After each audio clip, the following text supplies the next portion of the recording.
لقد خلقنا الانسان فی کبد، ہم نے انسان کو محنت اور مشقت ہی میں پیدا کیا۔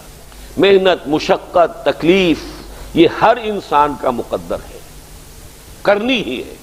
فرق صرف یہ ہوتا ہے کہ کسی کی مشقت اور محنت جسمانی زیادہ ہے، اینٹیں ڈھو رہا ہے غریب، کسی چلا رہا ہے۔ کسی کی محنت مشقت ذہنی زیادہ ہوتی ہے، بیٹھا ہوا تو ہے آرام کرسی پر، ریوالونگ چیئر ہے، بڑی آرام دہ، لیکن اس کی جو ذہنی مشقت جو وہ کر رہا ہے۔ جو جسمانی مشقت کرتا ہے وہ رات کو پاؤں پھیلا کر سوتا ہے، چاہے روٹی بھی پوری نہ ملی ہو، لیکن اسے پتہ نہیں ہوتا رات کب گزر گئی۔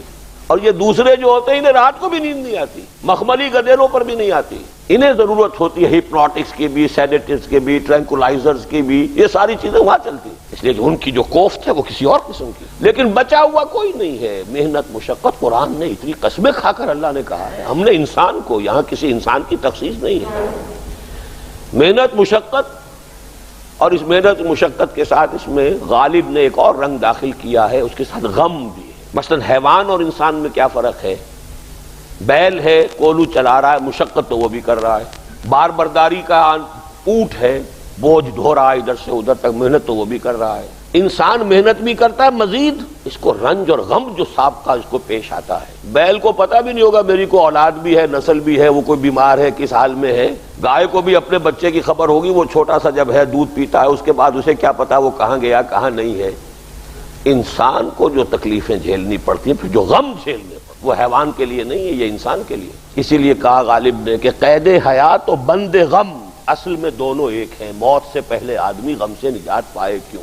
تو یہ مشقت اور غم دونوں کو شامل کر لیجئے۔ انسان کا معاملہ حیوان سے بدتر ہے اس پہلو سے۔ کبھی کسی بیل کو، اونٹ کو وہ صدمہ نہیں ہوا ہوگا کہ بیٹا نے سینے تان کر کہا ابا جان آپ چھوڑیے، آپ کیا باتیں کرتے ہیں، آپ دقیانوسی باتیں کرتے ہیں، اب زمانے کا رنگ بدل گیا۔ وہ جو بوڑھے باپ کو جو اس وقت صدمہ پہنچتا ہے، یہی ہے وہ جس پر میں نے اپنی جوانی کھپائی ہے، جس میں میں نے اپنے آپ کو انویسٹ کیا ہے۔ آج یہ میرے سامنے کھڑا ہو کر کیا کہہ رہا ہے؟ اور یہ تو میں نے بڑی ہلکی مثال دی ہے، گالیاں دینے والے بھی ہیں، ماں باپ کو قتل کرنے والے بھی ہیں۔ مرتا نہیں ہے بڈھا کہ یہ مرے تو مجھے یہ ساری جائیداد ملے اور مجھے آزادی حاصل ہو۔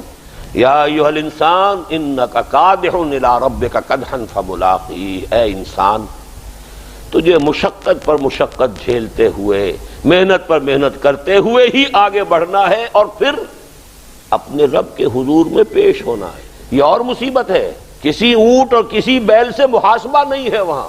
وَيَقُولُ الْكَافِرُ يَا لَيْتَنِي كُنتُ تُرَابًا، اس روز کہے گا کافر کاش میں مٹی ہوتا، انسان بنا ہی نہ ہوتا میں، جسے آج ہم بہت بڑا شرف سمجھ رہے ہیں، شرف انسانیت، کاش کہ میں مٹی ہوں، یہ انسان کی حیثیت مجھے دی ہی نہ جاتی کہ میں آج یہاں کھڑا ہوں جواب دے کے۔